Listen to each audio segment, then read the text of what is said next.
डरावनी जगहों के बारे में पढ़ा है, लेकिन आज आपको अपने ही देश यानी कि भारत के एक ऐसे डरावने किले के बारे में बताया जाएगा जहां सूरज डूबते ही रूहों का कब्जा हो जाता है और शुरू हो जाता है मौत का तांडव।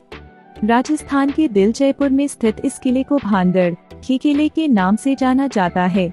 तो आइए इस लेख के माध्यम से भानगढ़ किले की रोमांचकारी सैर पर निकलते हैं।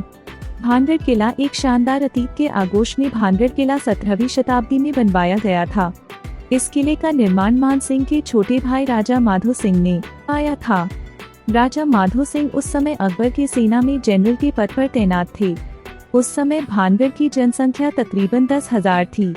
भानगढ़ अलवार जिले में स्थित एक शानदार किला है जो कि बहुत ही विशाल आकार में तैयार किया गया है।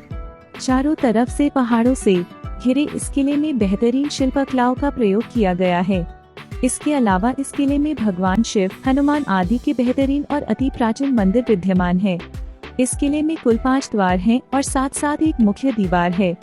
इस किले में दृढ़ और मजबूत पत्थरों का प्रयोग किया गया है जो अति प्राचीन काल से अपने यथास्थिति में पड़े हुए है। भानगढ़ किले पर काले जादूगर सिंघिया का शाप। भानगढ़ किला जो देखने में जितना शानदार है उसका अतीत उतना ही भयानक है।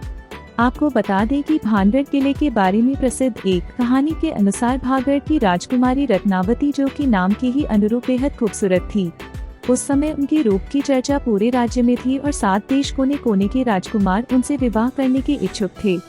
उस समय उनकी उम्र महज 18 वर्ष ही थी और उनका यौवन उनके रूप में कई राज्यों से उनके लिए विवाह के प्रस्ताव आ रहे थे।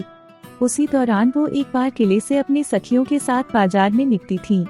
राजकुमारी रत्नावती एक इत्र की दुकान पर पहुंची और वो इत्रों को हाथों में लेकर उसकी खुशबू ले रही थी।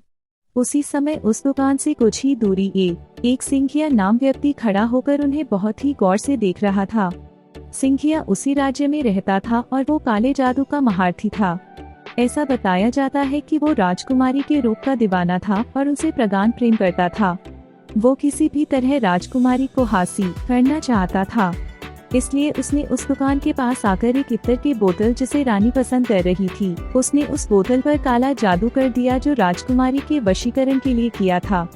क्या हुआ राजकुमारी रत्नावती के साथ? राजकुमारी रत्नावती ने उस इत्र की बोतल को उठाया, लेकिन उसे वही पास के एक पत्थर पर पटक दिया। पत्थर पर पटकते ही वो बोतल टूट गया और सारा इत्र उस पत्थर पर बिखर गया।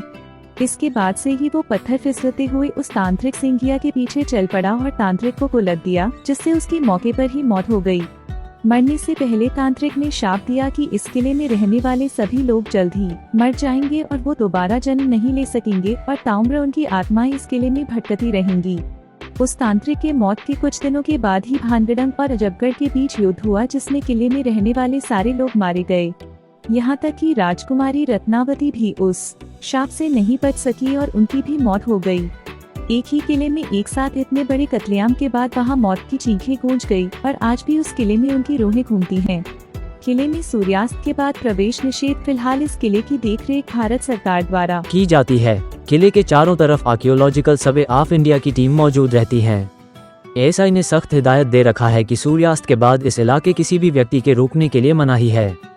इस किले में जो भी सूर्यास्त के बाद गया वो कभी भी वापस नहीं आया है। कई बार लोगों को रूहों ने परेशान किया है और कुछ लोगों को अपने जान से हाथ धोना पड़ा है। इस ऐतिहासिक किले की यात्रा करने के लिए आप नीचे दिए गए लिंक पर क्लिक करें और जानें कि आप कैसे इस जगह जा सकते हैं।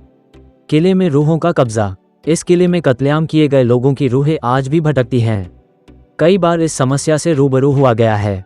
एक बार भारतीय सरकार ने अर्धसैनिक बलों की एक टुकड़ी यहाँ लगाई थी ताकि इस बात की सच्चाई को जाना जा सके, लेकिन वो भी असफल रही। कई सैनिकों ने रूहों के इस इलाके में होने की पुष्टि की थी। इस किले में आज भी जब आप अकेले होंगे तो तलवारों की टंकार और लोगों की चीख को महसूस कर सकते हैं।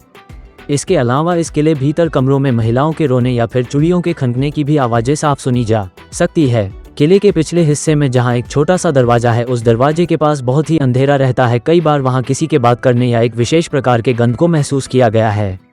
वहीं किले में शाम के वक्त बहुत ही सन्नाटा रहता है और अचानक ही किसी के चिखने की भयानक आवाज इस किले में गूंज जाती है। आपको ये स्टोरी कैसा लगा? कमेंट बॉक्स में अपने विचार जरूर दें।